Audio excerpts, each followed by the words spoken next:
Welcome to the Elusive Truth with Rich and Larry. We're back after a long-needed break. With all the doom and gloom that's been shoved down our throats in the past few days and years, this is ridiculous. It was about time that we got out, enjoyed life a little bit, before it ends in World War III and nuclear holocaust, if you want to believe the media and the crazy left-wingers that want to have some type of altercation with Russia. Russia, all over again. Well, here we are, folks. Clown world still full swing, and things are just as crazy as ever, never changing. But I believe people are finally waking up and realizing this is not what's going on. And something's wrong here, and the media has been lying. They're getting caught with their pants down. So, with that, I have a nice little clip from Dr. Fauci. Remember that guy? Well, this is like 1990s Dr. Fauci being interviewed about natural immunity and the flu vaccination. And this is what he had to say back then when he wasn't influenced by the powers that be. But she's had the flu for 14 days. Should she get a flu shot? Well, no. If she got the flu for 14 days, she's as protected as anybody can be, because the best vaccination is to get infected yourself. If she really has the flu, she definitely doesn't need a flu vaccine. If she really has the flu, she should not get it again. No, she doesn't need it, because it's the most potent vaccination is getting infected yourself. Here we are, many years later, and Dr. Fauci has a different take on vaccinations, as we all know. But here he is explaining the new variant, the BA2, and all the good stuff that's still out there, because we're not at ground zero. We have to be careful. All these mask mandates, they've been lifted, and trouble's on the way. Well, if you are vaccinated, Joy, and boosted, then you are in a very low risk category of getting seriously ill if you get infected.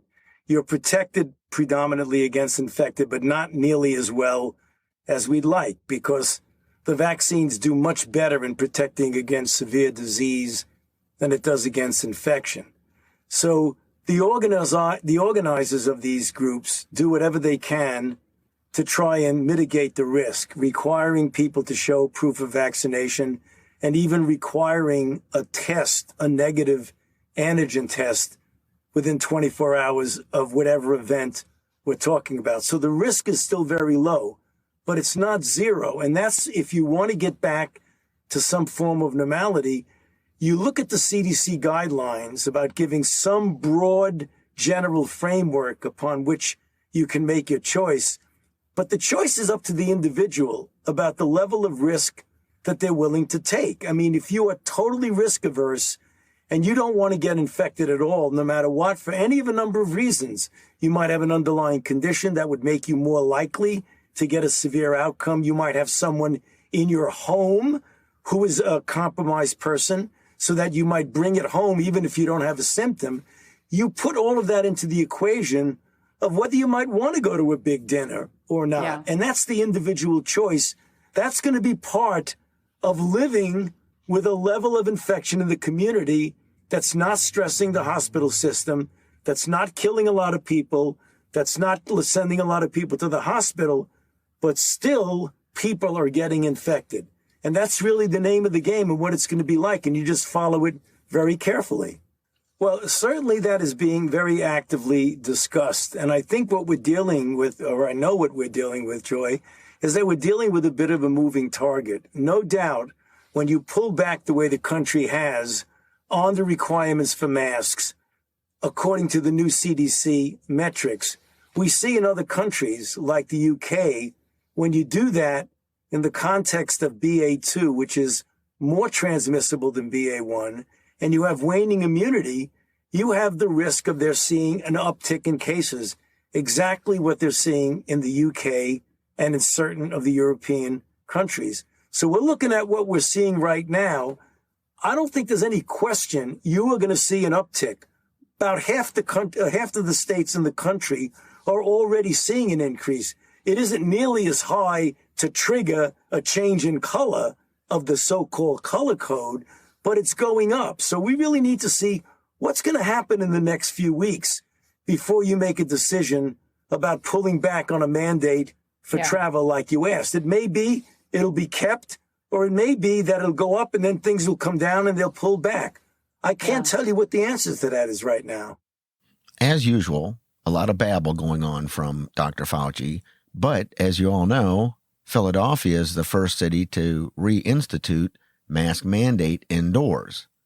So what city's going to be next? And that leads us up to, we wonder about the reporting of COVID and such cases, since it's been all over the board, across the board, I should say. And apparently to find out that it's just too complicated and too big for us to find out. Too big of a problem. But here's Fauci again explaining. Well, I believe that there is undercounting. There has to be, because all of us know that there are people that each of us know who've been infected, who've done a home test, who don't feel particularly ill, maybe asymptomatic, maybe mildly symptomatic, who don't report it to anyone.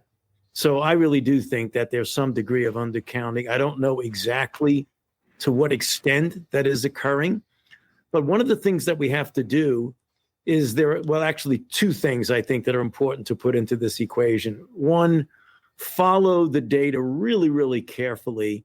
There will always be a lag in hospitalizations following an increase, a spike, or a surge, however big it is, whether it's a blip, whether it's a surge. There will always be a delay in hospitalizations. And that's the reason why we've got to be all over following whether or not we have an increase in hospitalization. Many of our colleagues in different countries, particularly in the UK, who have seen increases in cases go up dramatically, have not seen a substantial increase in hospitalizations that are related to people who are hospitalized because of COVID.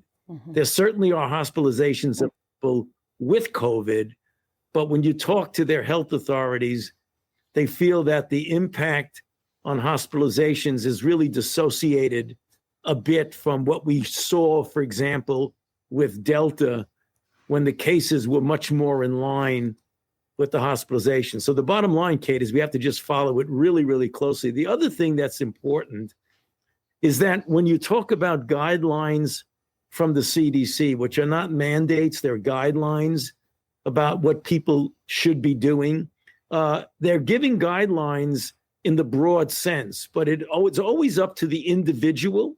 And that means individual as a person, individual locations, cities, such as what the decision to do in Philadelphia, that ultimate decision is that at the local level.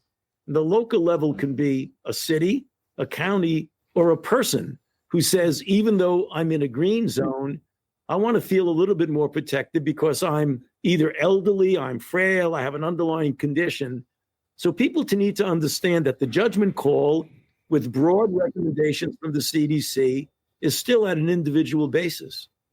And it can also go the other way, because there's a new poll out that finds that most Americans, and by most I mean 90%, Dr. Fauci, say COVID is no longer a crisis.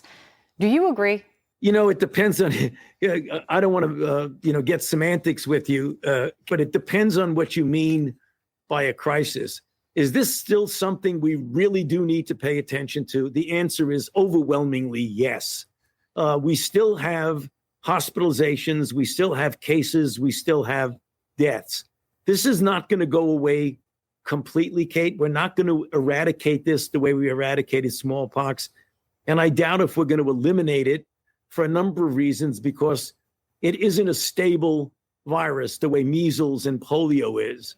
We get variants and sublineages and things that change, and the durability of protection, be that protection from prior infection or protection from vaccines, is not lifelong. It wanes. We know that. So what we need to do is to do as best as we can to get it as low a level as we possibly can, get as many people vaccinated, as many people boosted, and have the availability for those who do get infected to get antibody or antiviral or easy testing. In that case, it certainly is not the, quote, crisis that we had when we were getting 900,000 cases a day and the hospitals were being stressed.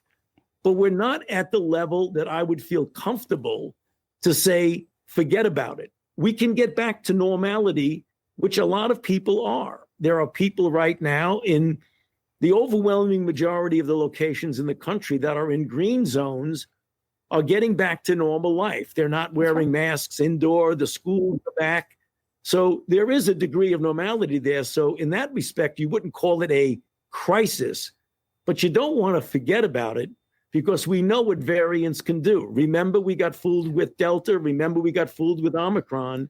So we've always got to be alert to the fact that we're dealing with a challenge that is a moving target for us. So again, depends on what you mean by a crisis. Yeah. And it has a long tail, this crisis or whatever you want to call it. So you said yesterday something that stuck with me. You said yesterday that you have never had COVID. Do you think that it is inevitable that you will, Dr. Fauci? Where is your head on that?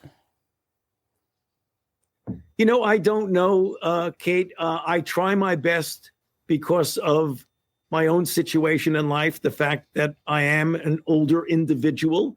You know, I don't want to be going into any public pronouncement of what any underlying conditions I may or may not have, but I'm going to try my best to avoid it. There will always be some COVID in the community. Like I mentioned, we're not going to eradicate it, and I don't think we're going to eliminate it. So it will be out there, and I'm going to have to make risk assessments. I'm vaccinated, I'm doubly boosted, and I'm not careless in what I do. Does that mean I'm not going to get infected? No, I think everyone has some degree of risk. The risk is not zero for anyone unless you lock yourself in a room and not come out. And none of us are going to be doing that. Certainly, I'm not going to be doing that. So I am at some risk, but I think I mitigate the risk as best as I possibly can. Can that man ramble on and on and on? Wow. But it's simple. It really is. He just said it. He's vaccinated, triple boosted, waiting for the next vaccine, and he's still at risk of getting COVID because he's never had it. But again, listen to him back several years ago. But she's had the flu for 14 days. Should she get a flu shot? Well, no. If she got the flu for 14 days, she's as protected as anybody can be because the best vaccination is to get infected yourself. If she really has the flu, she definitely doesn't need a flu vaccine. If she really has the flu, she should not get it again. No, she doesn't need it because it's the most potent vaccination is getting infected yourself. Decades later, here we are. Now we have another clip with Admiral Greer, who's going to explain where we're at right now in all this mess.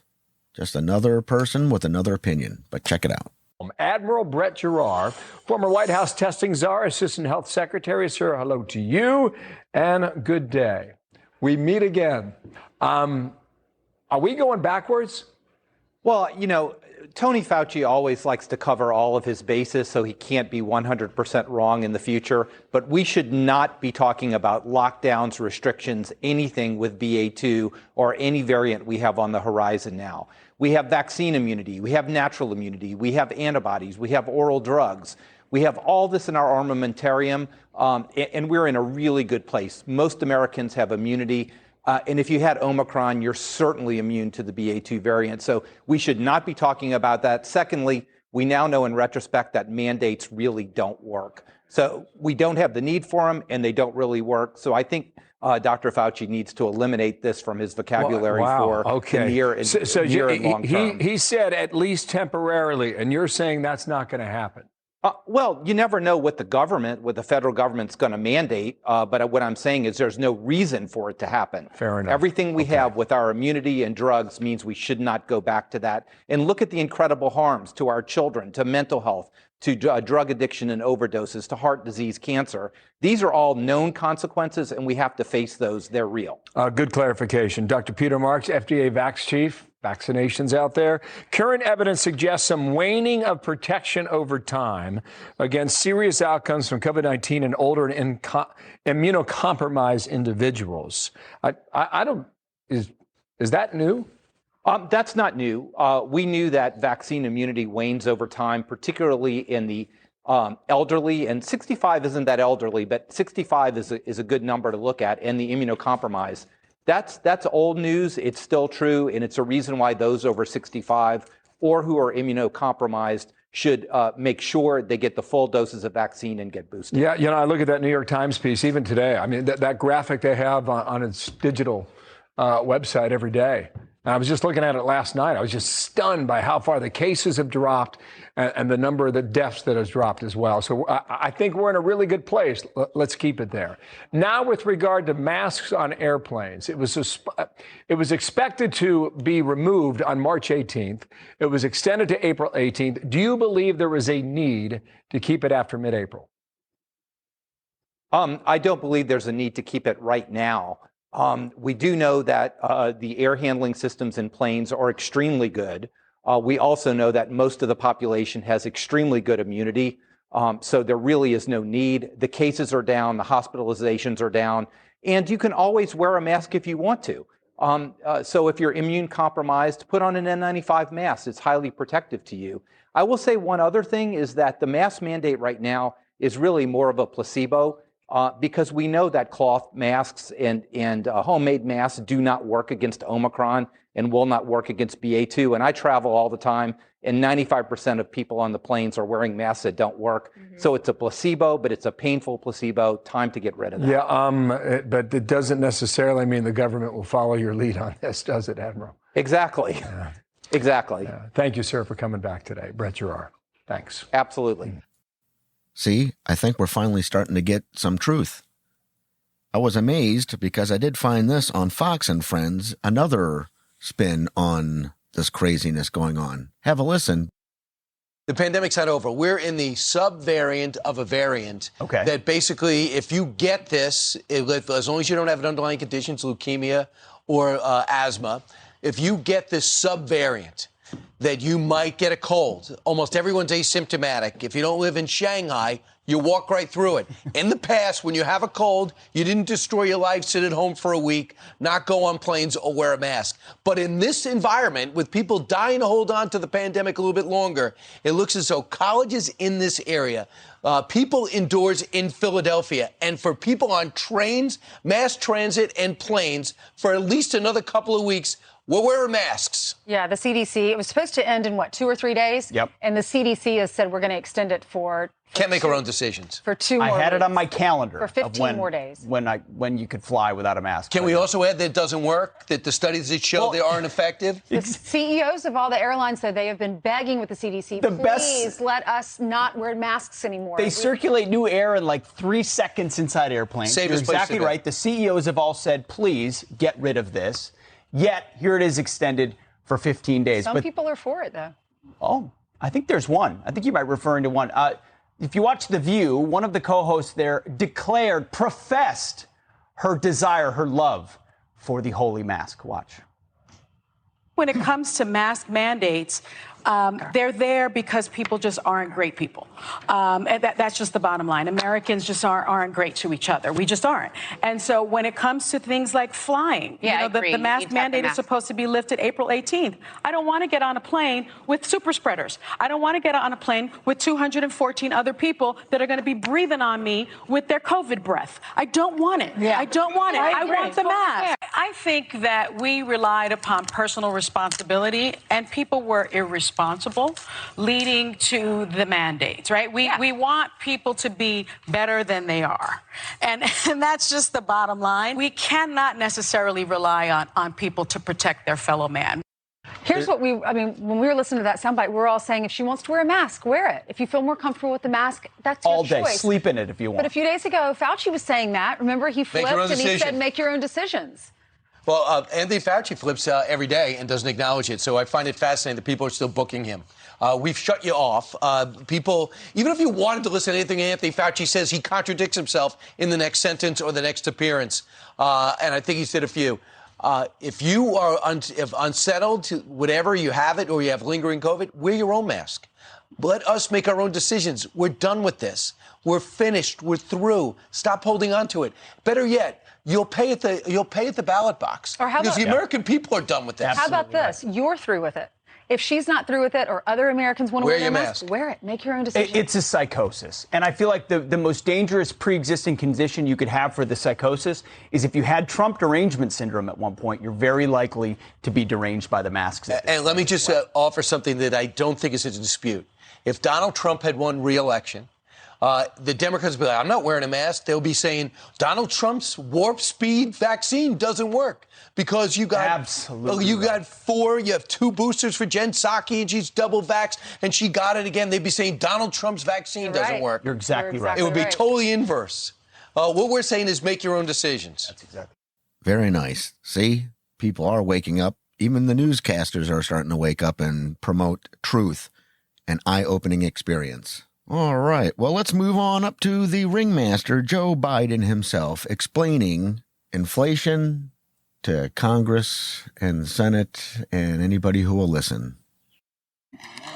And with all the bright spots in our economy, record job growth, higher wages, too many families are struggling to keep up with their bills. Inflation is robbing them of gains they thought otherwise they would be able to feel. I get it. That's why my top priority is getting prices under control.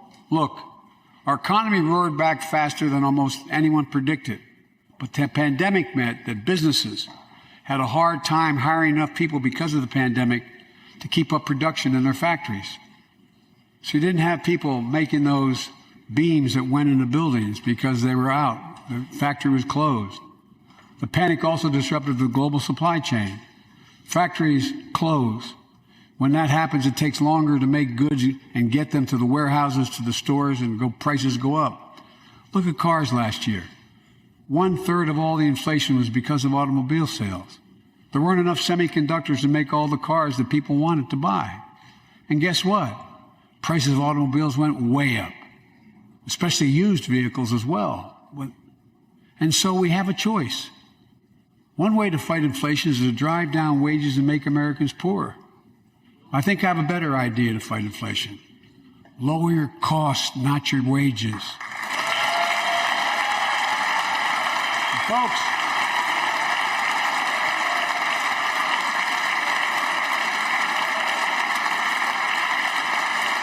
that means make more cars and semiconductors in America, more infrastructure and innovation in America, more goods moving faster and cheaper in America, more jobs where you can earn a good living in America. Instead of relying on foreign supply chains, let's make it in America. Look, economists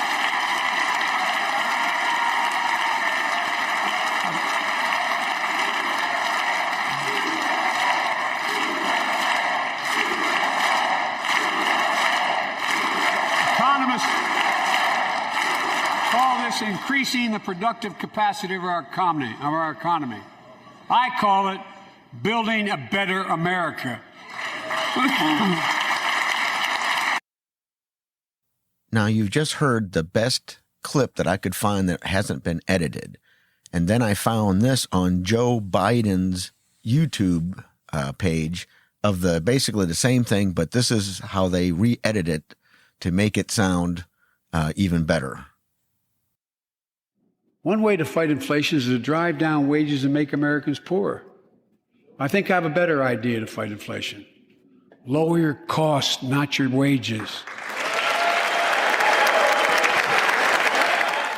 Too many families are struggling to keep up with their bills. Inflation is robbing them of gains they thought otherwise they would be able to feel. I get it. That's why my top priority is getting prices under control. Look, our economy roared back faster than almost anyone predicted, but the pandemic meant that businesses had a hard time hiring enough people because of the pandemic to keep up production in their factories. When that happens, it takes longer to make goods and get them to the warehouses, to the stores, and prices go up. And so we have a choice. One way to fight inflation is to drive down wages and make Americans poorer. I think I have a better idea to fight inflation. Lower your costs, not your wages. Make more cars and semiconductors in America, more infrastructure and innovation in America, more goods moving faster and cheaper in America, more jobs where you can earn a good living in America. Instead of relying on foreign supply chains, let's make it in America. Look, my plan to fight inflation will lower your cost and lower the deficit. 17 Nobel laureates in economics said my plan will ease long-term inflationary pressures. Top business leaders, and I believe most Americans support the plan. And here's the plan. First, cut the cost of prescription drugs. Let's cap the cost of insulin at $35 a month so everyone can afford it. While we're at it, I know we have great disagreements on this floor with this. Let's let Medicare negotiate the price of prescription drugs. Look, the American Rescue Plan is helping millions of families with Affordable Care Act plans to save them $2,400 a year on their health premiums. Let's close the coverage gap and make these savings permanent. Let's cut energy costs for families, an average of $500 a year by combating climate change. Let's provide an investment tax credits to weatherize your home and your business, to be energy efficient and get a tax credit for it. Double America's clean energy production in solar, wind, and so much more. Let's cut the cost of child care. Cut the cost of child care. My plan would cut the cost of child care in half for most families and help parents, including millions of women who left the workforce during the pandemic because they couldn't afford child care, to be able to get back to work, generating economic growth. But my plan doesn't stop there. It also includes home and long-term care, more affordable housing, pre-K for 3- and 4-year-olds. All these will lower costs to families. And under my plan, nobody, let me say this again, nobody earning less than $400,000 a year will pay an additional penny in new taxes. Not a single penny.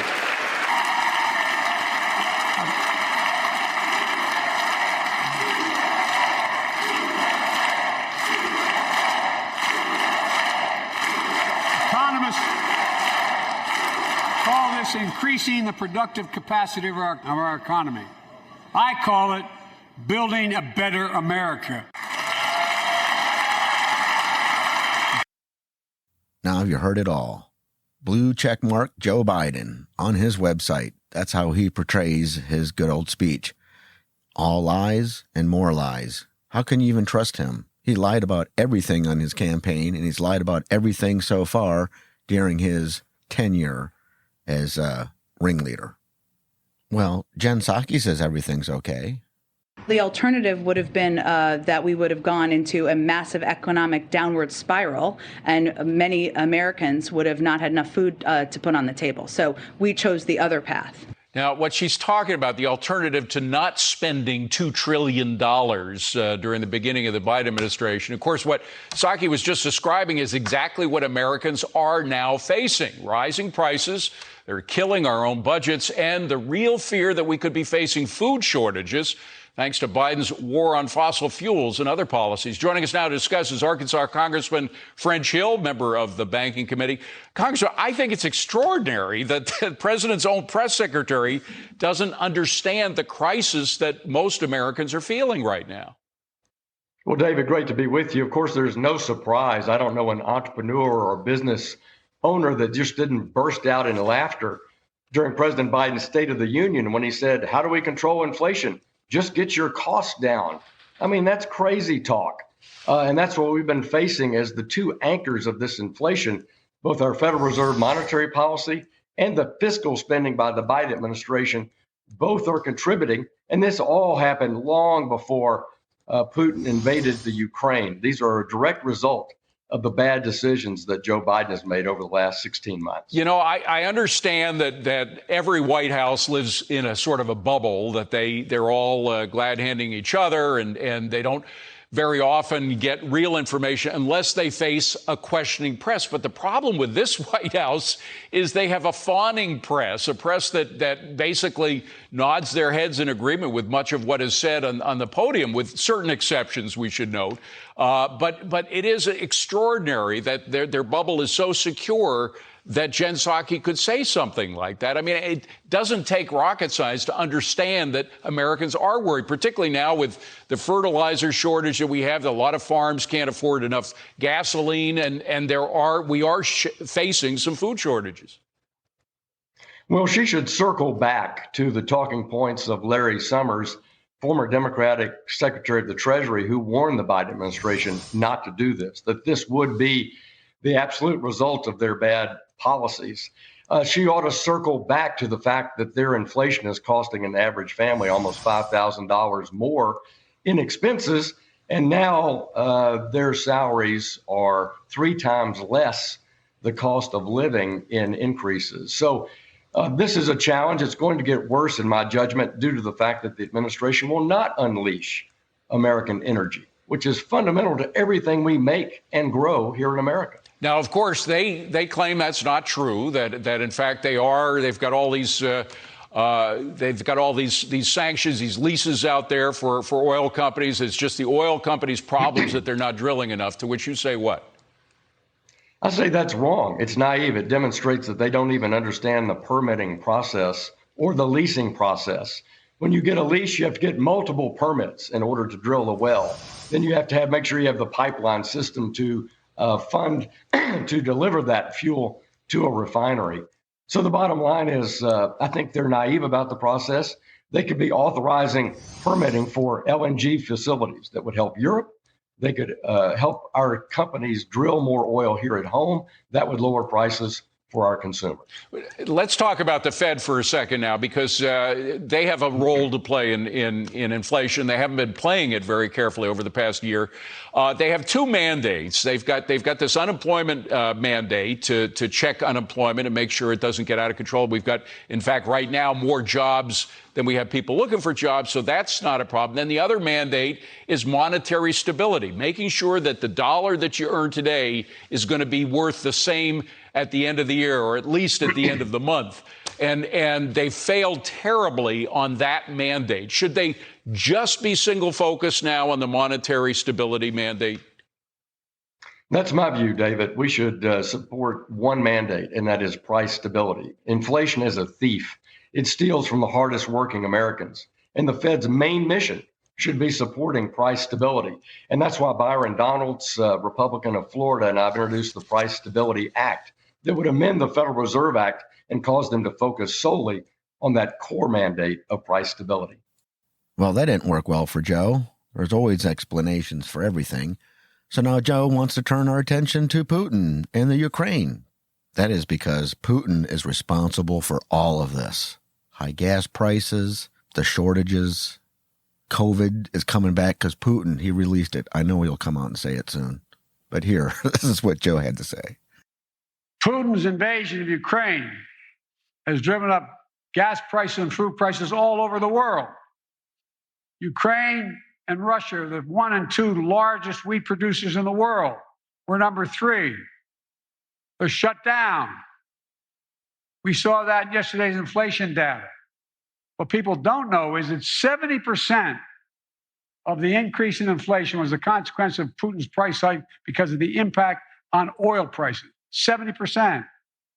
We need to address these high prices, and urgently, for working folks out there. All of that is a complete and utter lie. And who's he shaking hands with? Just shake. There's nobody there. We're nearly 15 months into Biden's presidency. Everything is going wrong. And I mean everything. I can't name a single thing that's going right. By the way, anybody surprised? Biden cannot even do simple, fundamental, basic tasks. He turns around. Nobody there to shake his hand, and he keeps his hand out there. Are you kidding me? I Meanwhile, inflation at a 40-year high and getting higher. Food costs, the cost of every item you buy in every store is now going through the roof. Energy costs, well, you never paid more in history for a gallon of gasoline, and the cost to heat and cool your home is through the roof. On top of that, rents have now increased by over 17%. Interest rates, I read today, it's about 5% for a 30-year fixed. Wasn't that long ago, you were getting it in the twos. They're rising fast. Real wages are down by 3%, and Biden's Green New Deal economy is now a living nightmare for you, the American people, for all of us.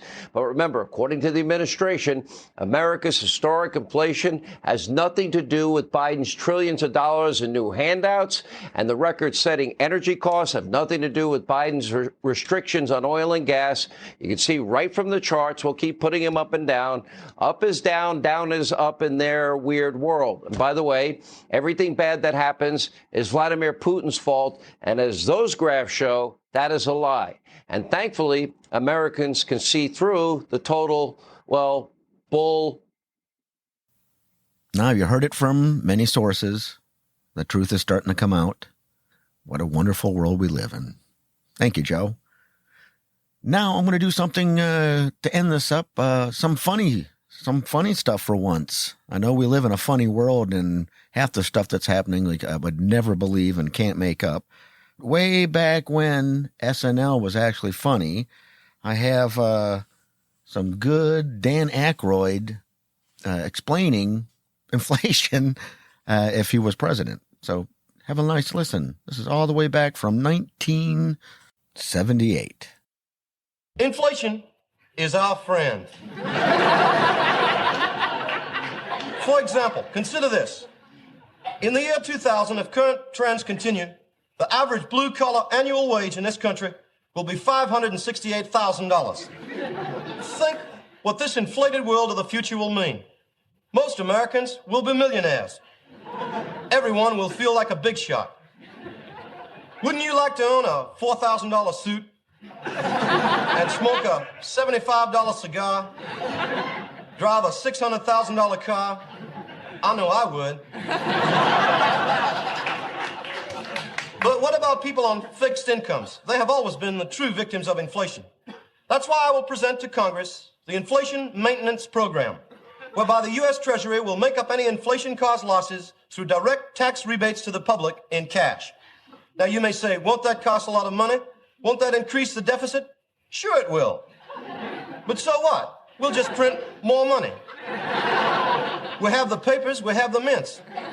I can just call up the Bureau of Engraving and say, hi, this is Jimma.